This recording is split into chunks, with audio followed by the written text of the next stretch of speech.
A golden retriever is still a dog.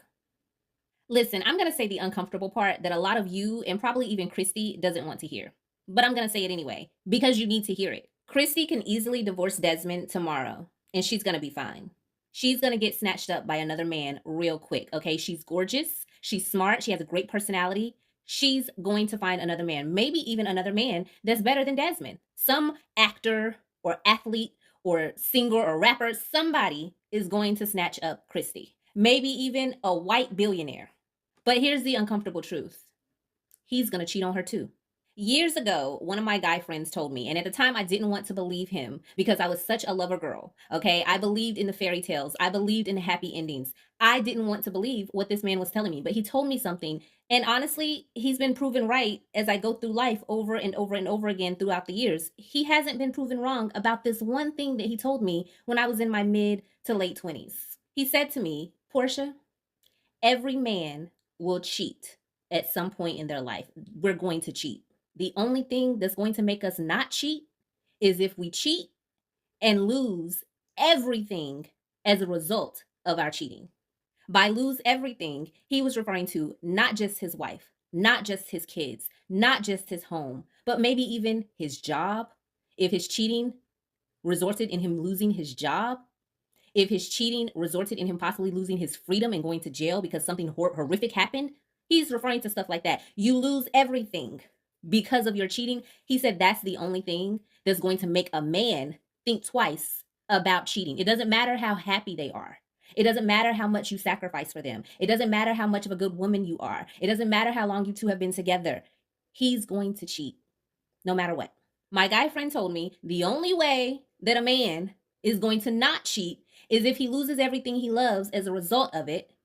And then he has something to look back on the next time he goes to cheat. And he's like, ugh, the last time I did this, I lost everything I loved because of it. He has an actual action, an actual consequence to refer back to. And it happened to him personally. It can't be, oh, I saw it happen to my uncle, or I saw it happen to my dad, or I saw it happen to my brother. It can't be that. It has to actually happen to that man. And then he has something to refer back to. That's the only way. The only way they don't cheat.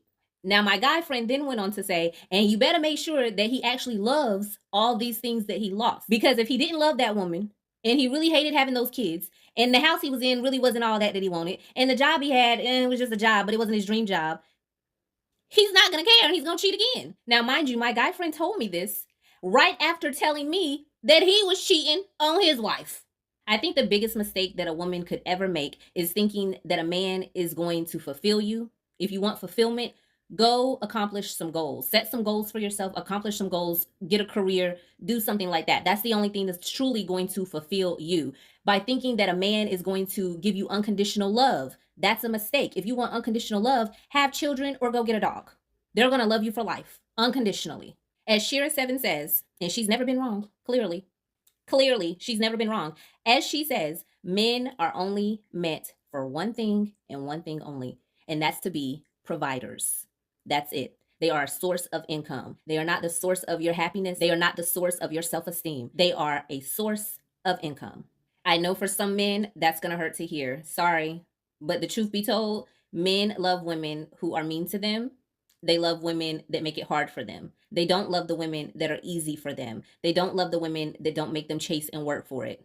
Men don't, however, love the woman that sticks by them, supports them, helps them accomplish their goals, gives them children, takes care of their home, cooks, cleans, loves them unconditionally. They don't love that woman. So all we have to go off of is historical data. And the historical data says that men don't want a woman that loves them unconditionally. They want a woman that knows that they are just a source of income and that will make them provide that source of income. You can give your whole life to a man, pour everything into him. I mean, look at Christy. They've been together since they were 14 years old. They basically raised each other in a sense. He still cheated. And guess what? The next man gonna cheat too. And the next man after that gonna cheat too. So I'm sure right now, a lot of Christy's friends, her family, women on this app, a lot of you are telling her, leave Desmond, leave him. That's good. Stand on business. I just don't want Christy to leave this marriage thinking, I deserve better. Therefore, I'm going to get better. You might get better when it comes to looks. You might get better when it comes to money. You might get better when it comes to sex. Sure. When it comes to loyalty, you're not going to get better. They are all the same. I mean, unless Desmond cheated with a man, I, I don't. I just don't see it. I just don't see it being different.